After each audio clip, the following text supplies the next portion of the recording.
Geography की online classes में आपका स्वागत है। 2 चैप्टर हमारे कंप्लीट हो चुके हैं। मानव भूगोल का अर्थ, परिभाषा और विकास। दूसरा हमारा जनसंख्या वितरण, घनत्व और वृद्धि। जनसंख्या वितरण, घनत्व और वृद्धि आज चलेगा, जबकि विश्व की प्रमुख जनजातियां हैं वो समाप्त हो चुकी है। आज जनसंख्या वितरण और घनत्व के बारे में चर्चा करेंगे। जनसंख्या वितरण और घनत्व।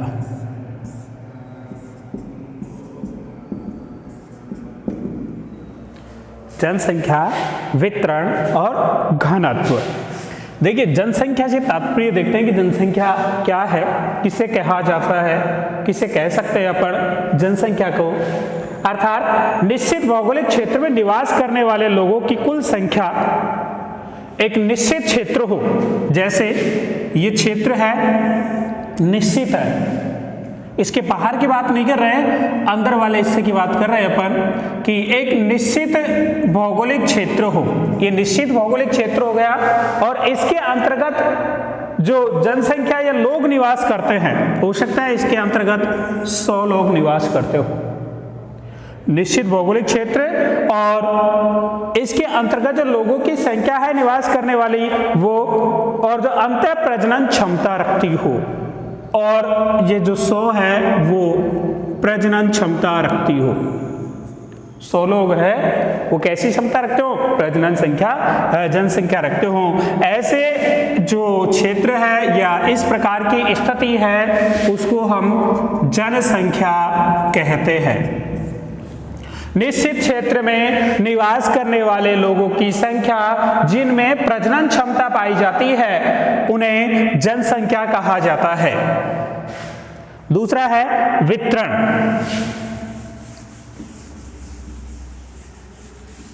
देखिए कि जनसंख्या वितरण से तात्पर्य भौगोलिक क्षेत्र के जन समूहों में बसाव। देखिए, जो भौगोलिक स्थिति अर्थात हम ये कहें कि प्रत्येक क्षेत्र है वो किसी न किसी प्रकार से भिन्न है। कहीं मैदान है, कहीं पहाड़ है, कहीं पठार है और कहीं नदियां है। इस तरह का जो भौगोलिक क्षेत्र पाया जाता है उसके अनुसार ही इनमें जो वितरण अर्थात फैलाव की स्थिति है, कहीं पर अधिक जनसंख्या का पाया जाना, कहीं पर कम पाया जाना, इस प्रकार की स्थिति होती है वो वितरण कहलाती है। हम यो कह सकते हैं कि जनसंख्या वितरण से तात्पर्य है कि भौगोलिक क्षेत्र के जनसमूह के बसाव के प्रतिरूप या स्थानिक वितरण से है कि क्षेत्र में ये क्षेत्र है, इसके अंतर्गत यहाँ पर पहाड़ है, पठार है, ये वाला हिस्सा, ये मैदानी भाग है, यहाँ पर उबड़ खाबड़ मरुस्थल है। इस क्षेत्र में अब यहाँ पर हो सकता है कि कम जनसंख्या हो, यहाँ पर अधिक जनसंख्या हो, यहाँ पर ना तो कम है और ना अधिक है, और यहाँ पर अधिक जनसंख्या हो, यहाँ पर 0 के बराबर जनसंख्या हो। इस प्रकार का जब प्रतिरूप हमारे सामने आता है, इस प्रकार का जब प्रतिरूप पाया जाता है तो यह जनसंख्या का वितरण कहलाता है कि भिन्न भिन्न क्षेत्रों में किस प्रकार के वितरण पाया जाता है। तो वितरण से तात्पर्य यह है। तो देखिए, जनसंख्या हो गया और वितरण। अगला है घनत्व। कि घनत्व क्या है, कि जनसंख्या घनत्व हम किसे कह सकते हैं या जनसंख्या घनत्व क्या है।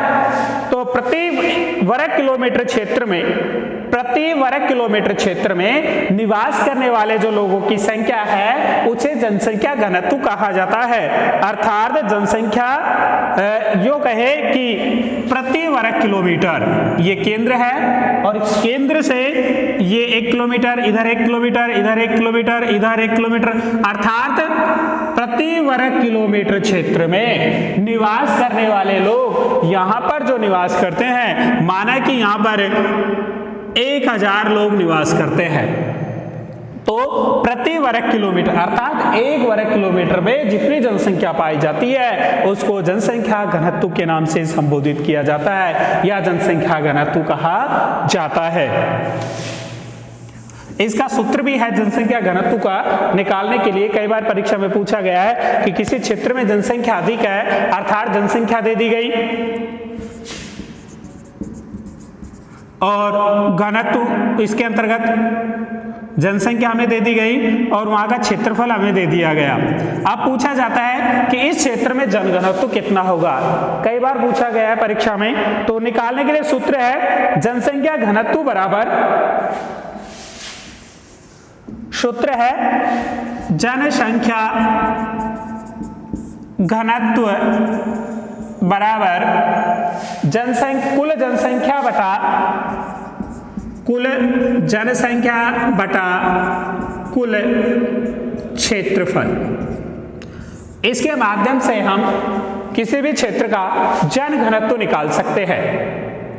जनसंख्या घनत्व बराबर कुल जनसंख्या, उस क्षेत्र में कितनी जनसंख्या पाई जाती है और हमें कितना क्षेत्रफल दिया गया है। आने वाला जो आंसर होगा उस क्षेत्र का घनत्व होगा कि इस क्षेत्र में इतनी जनसंख्या घनत्व पाया जाता है। अगला है वृद्धि, कि जनसंख्या वृद्धि क्या है। तो देखिए, एक निश्चित क्षेत्र में, निश्चित क्षेत्र है, एक निश्चित क्षेत्र में निश्चित समय में, निश्चित क्षेत्र हो, निश्चित समय हो, इनमें आए, इन लोगों में, निश्चित क्षेत्र में निश्चित समय में जिस क्षेत्र की बात कर रहे हैं उस क्षेत्र में लोगों में आए हुए परिवर्तन हो सकता है नकारात्मक हो सकता है सकारात्मक हो सकता है धनात्मक हो सकता है ऋणात्मक हो। तो निश्चित क्षेत्र में निश्चित समय के अंतर्गत लोगों की आई हुई जो संख्या है, लोगों की संख्या में आए हुए परिवर्तन को जनसंख्या घनत्व कहा जाता है। एक बार वापस से रिपीट कर रहा हूं कि निश्चित क्षेत्र में निश्चित समय में लोगों की संख्या में आए हुए परिवर्तन को हम जनसंख्या वृद्धि कहते हैं। जैसे कि हम एक क्षेत्र की बात करते हैं कि मान के चलिए उदाहरण के स्वरूप ये हमारा क्षेत्र है, 2018 में यहाँ की जनसंख्या 100 थी, 2019 में यहाँ की जनसंख्या 500 हो गई। निश्चित क्षेत्र है हमारा और समय भी निश्चित हो गया, 1 वर्ष का हो गया पूरा, निश्चित समय हुआ, निश्चित क्षेत्र हुआ और लोगों की संख्या में परिवर्तन आया। कितना? पहले 100 थी, अब कितनी हो गई? 500। कितना परिवर्तन आया? 400।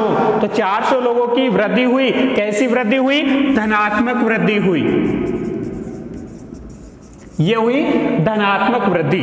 देखिए दोनों तरह की वृद्धि हो सकती है, धनात्मक भी और ऋणात्मक। धनात्मक तो ये हुई, अब ऋणात्मक की बात करते हैं कि ऋणात्मक वृद्धि कैसे होगी।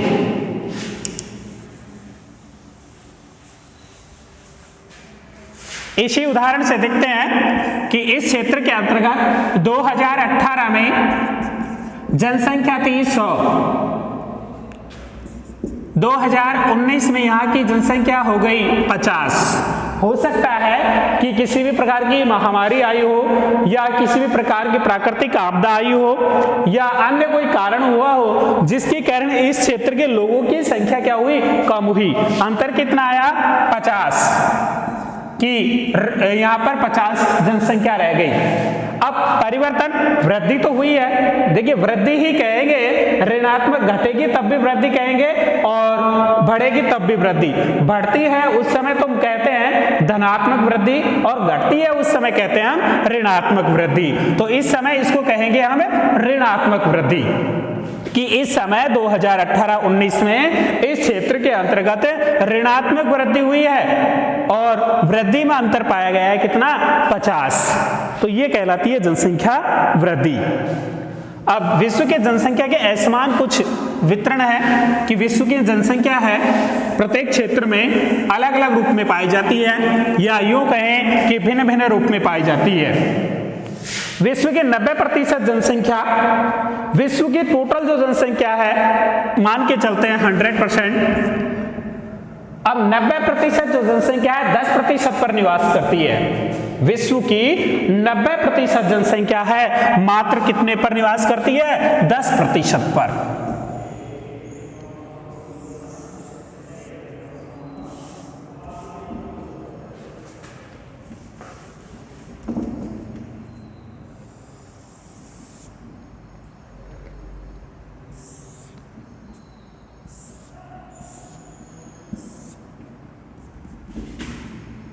नब्बे 90% जनसंख्या मात्र 10% पर निवास करती है। संपूर्ण विश्व की चर्चा कर रहे हैं यहां पर, और 90% भाग पर केवल 10% जनसंख्या निवास करती है।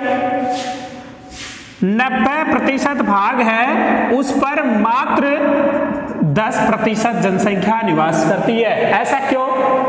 कि देखिए उन क्षेत्रों में जहां पर सम जलवायु, या यूं कहें कि मानव अनुकूल जलवायु पाई जाती है, मानव अपना जो आर्थिक जीविकापार्जन है या अपनी भौतिक सुविधाएं हैं उनको पर्याप्त रूप से उनको आसानी से उपलब्ध हो जाती है, वहां पर वो निवास करना प्रारंभ कर देता है। बाद बाकी जहां पर कम जनसंख्या पाई जाती है उसका मुख्य कारण है कि वहां की जलवायु है मानव अनुकूलन नहीं है। जैसे हमने पिछले अध्याय में चर्चा की थी कि जो जनजातियां हैं विषम परिस्थितियां, विषम जलवायु के अंतर्गत पाई जाती हैं, अपने आप को समायोजित करती हैं। तो ये कह सकते हैं अपन कि 90% जनसंख्या है वो विश्व के 10% भाग पर पाई जाती हैं, और 90% भाग पर मात्र विश्व की 10% जनसंख्या पाई जाती है। पृथ्वी के 2/3 जनसंख्या उसके लगभग 14% भाग पर निवास करती है। दूसरा संदर्भ है कि पृथ्वी की 2/3 जनसंख्या, पृथ्वी की 2/3 जनसंख्या है मात्र 14% भाग पर निवास करती है। संपूर्ण पृथ्वी के 14% भाग पर 2/3 जनसंख्या निवास करती है। विश्व की 85% जनसंख्या उत्तरी गोलार्ध में और 15% जनसंख्या है दक्षिणी गोलार्ध में। विश्व की लगभग 10% जनसंख्या 20 डिग्री से 60 डिग्री उत्तरी अक्षांशों के मध्य निवास करती है। देखिए अभी चर्चा कर रहे थे कि 20 डिग्री से 60 डिग्री उत्तरी अक्षांश के मध्य। यहां पर विशेष बात यह है कि नॉर्थ, केवल नॉर्थ की बात की गई है, साउथ की बात नहीं की गई है। 20 से 60 डिग्री उत्तरी अक्षांश के मध्य विश्व की 80% जनसंख्या निवास करती है, जबकि दक्षिणी अक्षांश की इसमें चर्चा नहीं की गई है, केवल उत्तरी अक्षांश की गई है। विश्व की जनसंख्या का लगभग 75 भाग है। विश्व में जितनी जनसंख्या पाई जाती है उसका 75% भाग है। 75% जो जनसंख्या है वो समुद्री किनारों के नगर, अर्थात समुद्र के आसपास बसे हुए नगर हैं उनमें निवास करती है। कितने प्रतिशत? 75% जनसंख्या समुद्रों के पास में, महासागरों के पास में जो बसे हुए नगर हैं उनमें निवास करती है। इसके अलावा विश्व की लगभग 80% जनसंख्या सागर तल से 500 मीटर की ऊंचाई के क्षेत्रों में निवास करती है। कि सागर तल से 500 मीटर की जहां पर ऊंचाई पाई जाती है, सागर तल को मापा गया है कि सागर तल से लगभग कितने मीटर की ऊंचाई हो? 500 मीटर की ऊंचाई हो, उस क्षेत्र में निवास करती है 80% जनसंख्या। 80% जनसंख्या है जो 500 मीटर सागर तल से ऊंचाई हो, उस क्षेत्र की सागर तल से ऊंचाई हो, उसमें 80% जनसंख्या निवास करती है। विश्व की 3/4 जो जनसंख्या है, संपूर्ण विश्व की 3/4 जो जनसंख्या है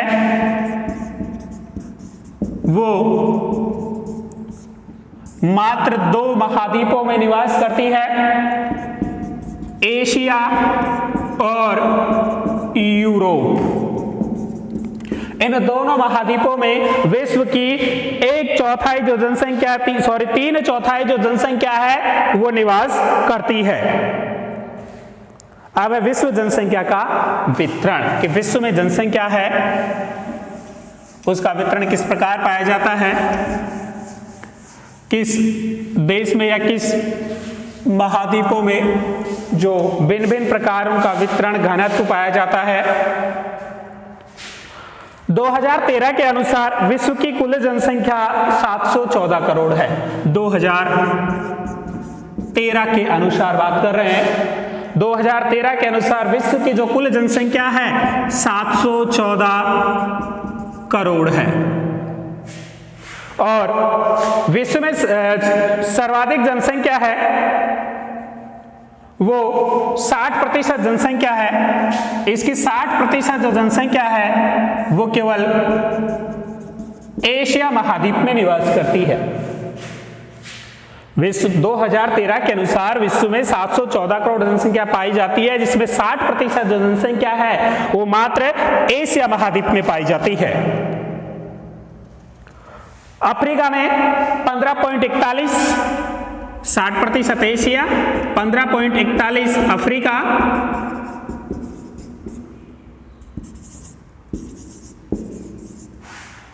यूरोप में 10.17,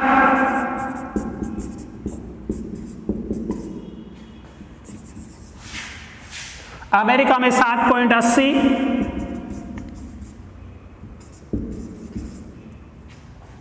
और दक्षिण अमेरिका में 5.62,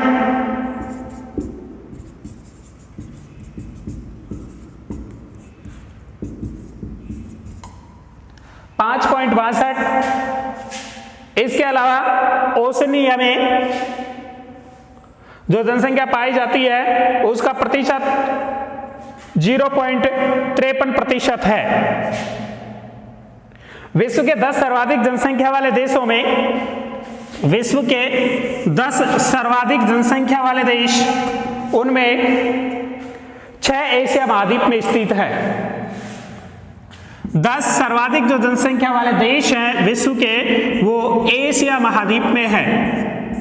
और एशिया महाद्वीप में जो सर्वप्रथम जनसंख्या की दृष्टि से प्रथम स्थान रखता है विश्व में, वो है चीन। और चीन में जो जनसंख्या पाई जाती है 135 करोड़ के साथ प्रथम स्थान पर है। एशिया में चीन और जनसंख्या पाई जाती है 135 करोड़, इसके साथ यह विश्व में अपना प्रथम स्थान रखता है। सर्वाधिक जनसंख्या वाले राष्ट्र में चीन के बाद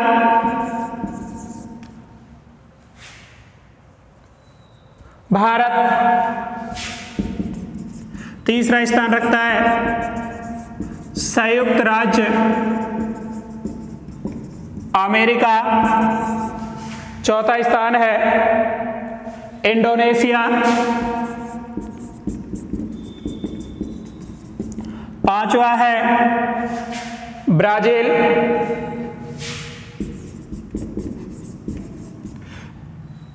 और अफ्रीका का सर्वाधिक जनसंख्या वाला देश नाइजीरिया है। अफ्रीका की बात करें तो वहां पर सर्वाधिक जो जनसंख्या वाला देश है, केवल बात की गई है अफ्रीका की, और उसमें भी जो सर्वाधिक जनसंख्या वाला देश बताया गया है वो बताया गया है नाइजीरिया। जो अफ्रीका का सर्वाधिक जनसंख्या वाला देश है। और जनसंख्या संबंधी जो मानचित्र में दर्शाया जाता है, जनसंख्या संबंधी जो मानचित्रावली है, मानचित्र बनाया जाता है, उसमें जो विधि काम में ली जाती है, सबसे उपयुक्त विधि है बिंदु विधि, जिसे डॉट्स मेथड के नाम से भी जाना जाता है। इस प्रकार जो संपूर्ण जनसंख्या पाई जाती है विश्व में, उसके आधार पर संपूर्ण विश्व को जनसंख्या के आधार पर जनसंख्या वितरण की दृष्टि से,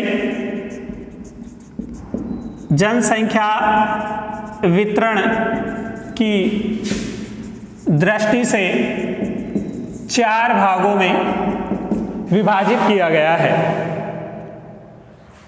जिनमें सघन जनसंख्या का प्रदेश, सघन जनसंख्या के प्रदेश, सामान्य जनसंख्या के प्रदेश,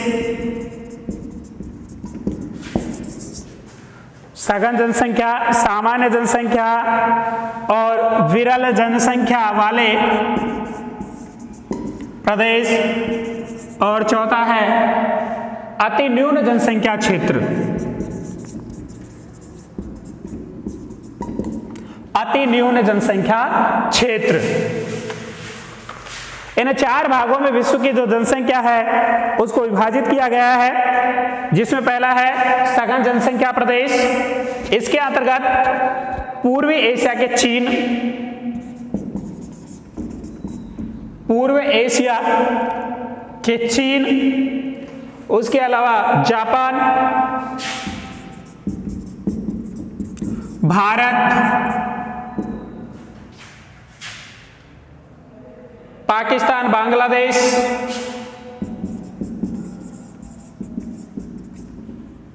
Pakistan, Bangladesh, Britain, Germany, France, उत्तरी अमेरिका, दक्षिण पूर्वी कनाडा देशों को सम्मिलित किया जाता है। उत्तरी अमेरिका में 1779 की औद्योगिक क्रांति के उपरांत जनसंख्या तीव्र गति से बढ़ी। जब 1779 में यूरोप में औद्योगिक क्रांति हुई, उत्तरी अमेरिका में औद्योगिक क्रांति हुई, उसके फलस्वरूप वहां पर जनसंख्या तीव्र गति से बढ़ी। इस प्रकार सघन जनसंख्या वाले क्षेत्रों में इन देशों को रखा जाता है। अब सामान्य जनसंख्या के प्रदेश कि सामान्य जनसंख्या वाले प्रदेशों में कौन कौन से देशों को रखा जाता है। ऐसे प्रदेशों में खनिज की उपलब्धता जनसंख्या के लिए सामान्य दशा प्रदान करती है। सामान्य जनसंख्या वाले क्षेत्र है, ये कहें कि यहाँ पर खनिज संसाधन है वो मुख्य रूप से पाए जाते हैं, इसलिए यहाँ पर जनसंख्या निवास करती है सामान्य रूप से। चिली तांबे के लिए, कनाडा यूरेनियम के लिए तथा ऑस्ट्रेलिया में काली गुड़ी व कुलागार्डी स्वर्ण खानों के कारण जनसंख्या अधिक पाई जाती है, या फिर यूं कहें कि यहाँ पर जो जनसंख्या है खनिज के कारण ही पाई जाती है। तो इसके अंतर्गत चिली तांबे के लिए, तांबा पाया जाने के कारण यहां पर जनसंख्या अधिक पाई जाती है। कनाडा यूरेनियम के लिए, यहां पर यूरेनियम के भंडार हैं, इसलिए इन लोगों को रोजगार उपलब्ध हो जाता है, जिसके कारण यहां पर जनसंख्या कैसी पाई जाती है, सामान्य पाई जाती है। इसके लिए ऑस्ट्रेलिया में स्वर्ण खाने, ऑस्ट्रेलिया में सोने की खानें पाई जाती हैं, इसलिए यहां पर जो जनसंख्या है वो भी कैसी पाई जाती है, सघन पाई जाती है। तीसरा विरल जनसंख्या के प्रदेश। विश्व के 70% भाग है, विश्व का 70% जो भाग है वो विरल जनसंख्या के अंतर्गत आता है। विश्व का 70% जो भाग है विरल जनसंख्या के अंतर्गत आता है, और यहां पर मात्र 5% जनसंख्या निवास करती है। कितने प्रतिशत? 5% जनसंख्या निवास करती है। अति न्यून जनसंख्या क्षेत्र,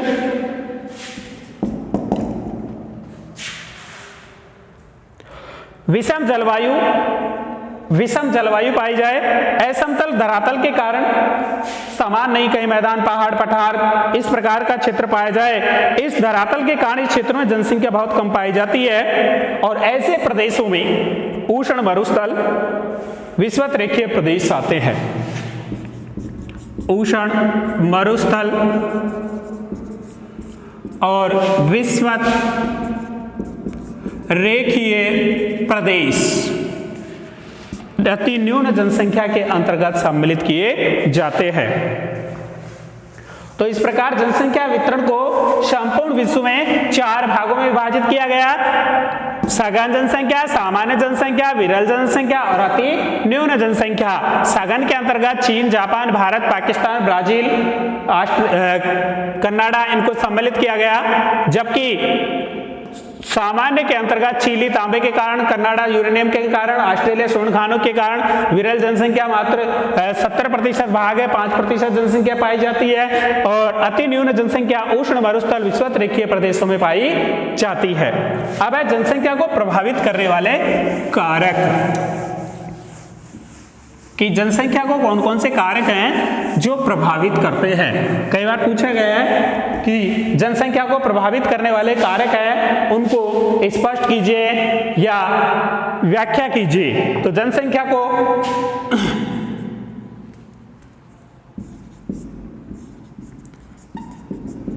जनसंख्या वितरण को प्रभावित करने वाले कारक कि कौन कौन से कारण हैं जो जनसंख्या को प्रभावित करते हैं।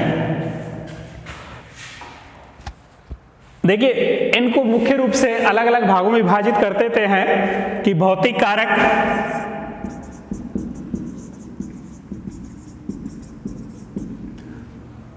आर्थिक कारक,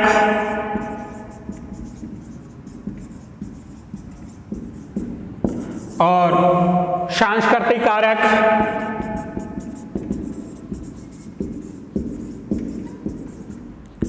चौथा राजनीतिक कारण,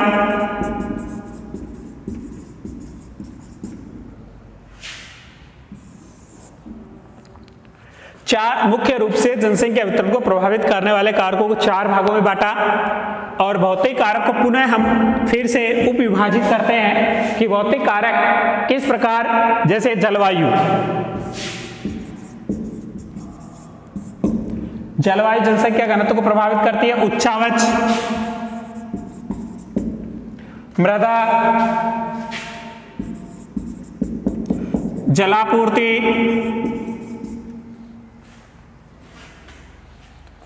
आर्थिक कारक के अंतर्गत शक्ति के साधन,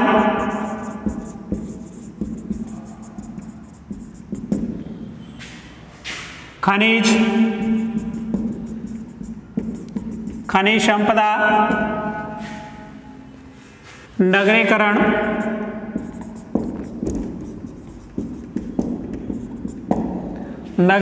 इसके अलावा औद्योगिकरण।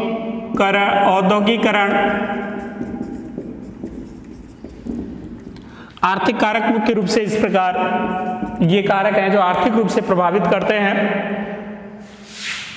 सांस्कृतिक कारक के अंतर्गत आर्थिक उन्नति,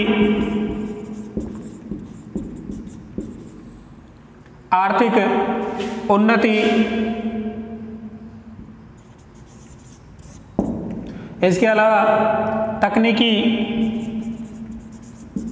की पहुंच, परिवहन, व्यापार, ये मुख्य रूप से राजनीतिक और सामाजिक कारकों के अंतर्गत एक देश की दूसरे देश से निर्भरता,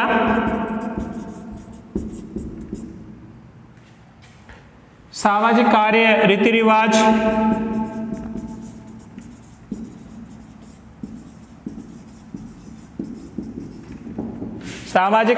रिवाज, और जीवन के प्रति दृष्टिकोण भी प्रभावित करता है। देखिए, पुनः वापस से वहीं चलते हैं भौतिक कारक के अंतर्गत। भौतिक कारक के अंतर्गत पहला है जलवायु। भौतिक कारक के अंतर्गत पहला है जो जनसंख्या वितरण को प्रभावित करता है, जलवायु है। और जलवायु में जनसंख्या वितरण किस प्रकार प्रभावित होता है। देखिए, विषम जो जलवायु पाई जाती है, यूं कहें कि मानव अनुकूलन जहां पर जनसंख्या जलवायु नहीं पाई जाती है वहां पर जनसंख्या कम पाई जाती है। जैसे अपन बात करें कि जब शुरुआत में बताया था कि उत्तरी अक्षांश के अंतर्गत 20 डिग्री से 60 डिग्री के अंतर्गत विश्व की 80% जनसंख्या निवास करती है, क्योंकि यहाँ पर जलवायु है वो समशीतोष्ण पाई जाती है और ये मानव के अनुकूलन है। जबकि जैसे जैसे हम उत्तरी ध्रुव की ओर बात करें, इससे ऊपर की ओर जाते हैं तो जनसंख्या क्या होती जाती है, कम होती जाती है। 60 डिग्री से जैसे ऊपर की ओर जाएंगे 70, 80, 90 पे जाके तो बिल्कुल जो तापमान है वो शून्य हो जाता है, माइनस में पहुंच जाता है, जिसकी फलस्वरूप यहाँ पर विषम परिस्थितियां हुई और विषम परिस्थितियां होने के कारण यहाँ पर जो जनसंख्या पाई जाएगी वो कैसी पाई जाएगी, कम पाई जाएगी। अर्थात हम ये कह सकते हैं कि उचित जब जलवायु पाई जाए, जहाँ पर अच्छी जलवायु हो, वो मानव बसाव के लिए या जनसंख्या वितरण को प्रभावित करती है।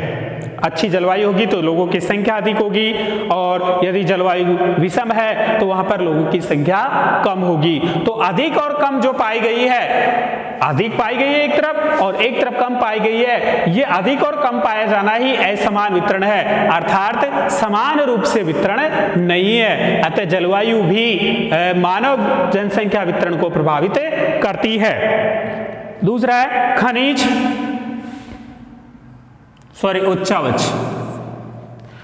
देखिए उच्चावच भी किस प्रकार जनसंख्या को प्रभावित करता है कि मानव है वो मैदानों में रहना अधिक पसंद करता है, अर्थात यूं कहें कि मानव है वो मैदानों में अधिक जनसंख्या पाई जाती है। चाहे विश्व की किसी भी संदर्भ में बात करें कि चीन है या अफ्रीका है या अन्य कोई देश है, या भारत की बात करें कि गंगा यमुना का मैदान है, इन क्षेत्रों में जनसंख्या अधिक पाई जाती है। कारण क्या है कि इन मैदानी भागों में जो लोग हैं उनको अपने जीविका पार्जन के लिए उचित संसाधन मिल जाते हैं, जिसके कारण यहाँ पर लोगों की जो जनसंख्या है या बसाव है अधिक पाया जाता है। जबकि पहाड़ी क्षेत्रों में या पठारी क्षेत्रों में जो जनसंख्या है वो कम पाई जाती है। ये मैदानी भागों में अधिक पाया जाना और जो पठारी भाग या पहाड़ी क्षेत्र में उनमें कम पाया जाना, ये भी जनसंख्या को वितरण को प्रभावित करता है। ये कम और अधिक पाया जाना ही असमान वितरण है। अर्थात ये कह सकते हैं कि उच्चावच भी जनसंख्या वितरण को प्रभावित करता है। आगे है मृदा। भौतिक कारक के अंतर्गत मृदा है कि मृदा किस प्रकार प्रभावित करती है। तो भौतिक कारक के अंतर्गत मृदा, यदि उपजाऊ मृदा है तो वहां पर जनसंख्या अधिक पाई जाएगी।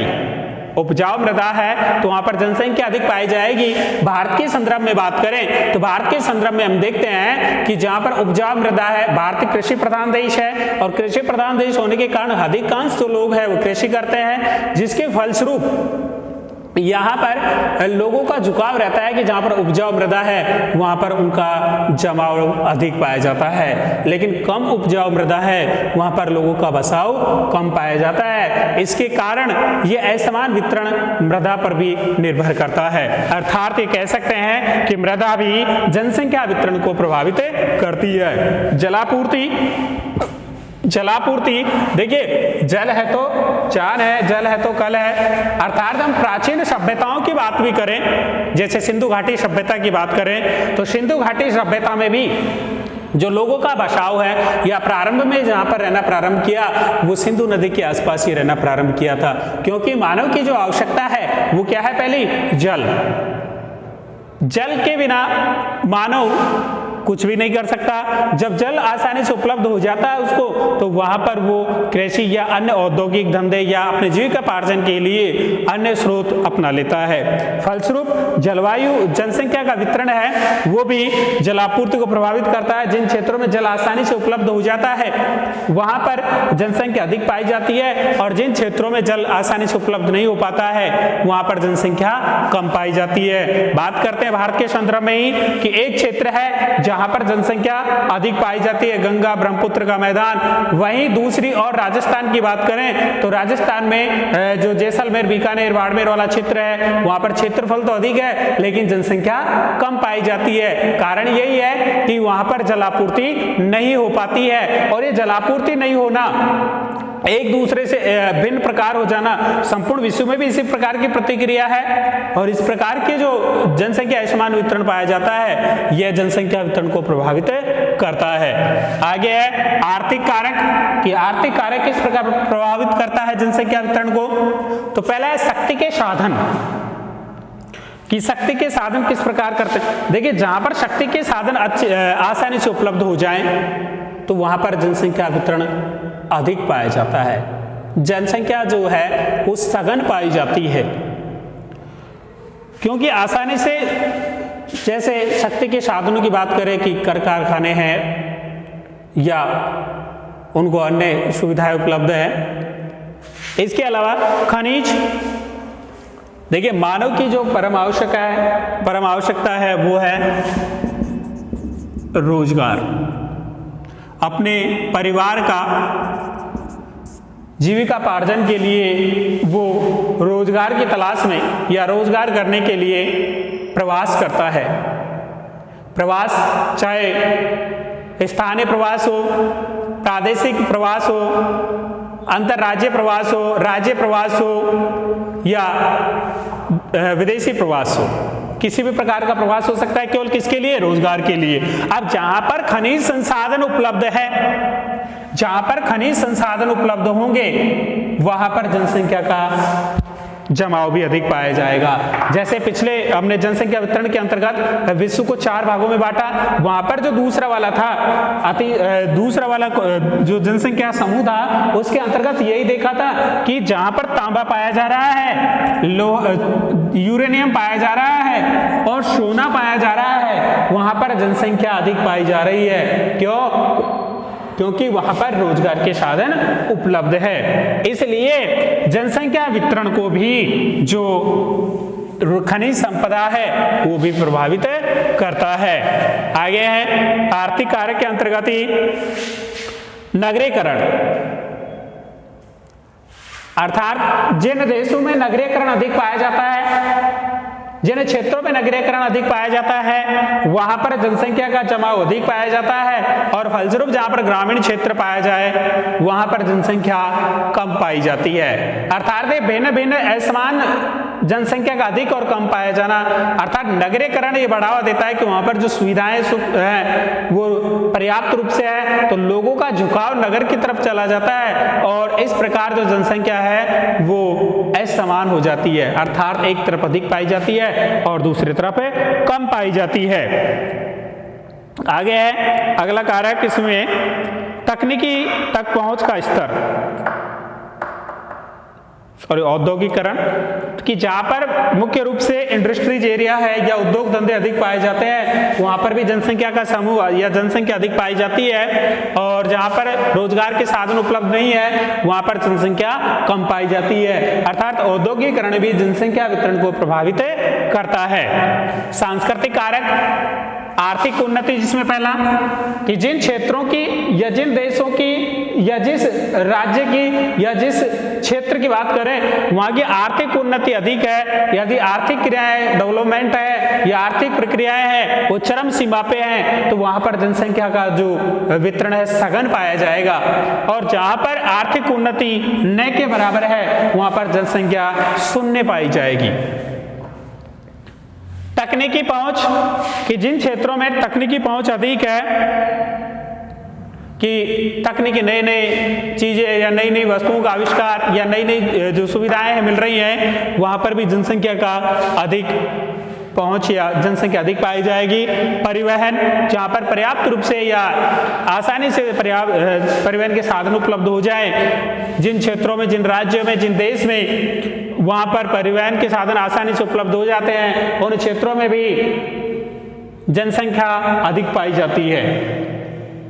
इसके अलावा व्यापार है कि जहां पर व्यापार की प्रक्रिया होती है उन क्षेत्रों में भी जनसंख्या का बसाव अधिक पाया जाता है। और आगे राजनीतिक कारक है, एक देश से दूसरे देश की निर्भरता का बढ़ना, अर्थात अच्छे संपर्क हैं उन क्षेत्रों में तो जनसंख्या का बसाव अधिक पाया जाता है। सामान्य उस क्षेत्र के अंतर्गत यदि अच्छे संबंध नहीं है तो ऐसी स्थिति में जनसंख्या कम पाई जाती है। जैसे भारत और पाकिस्तान के संदर्भ में बात करें तो LOC कारगिल या रेड क्लिफ के आसपास वाला जो क्षेत्र है उसमें जनसंख्या बहुत कम पाई जाती है, जबकि अन्य सीमावर्ती क्षेत्रों में जनसंख्या उस क्षेत्र से अधिक पाई जाती है।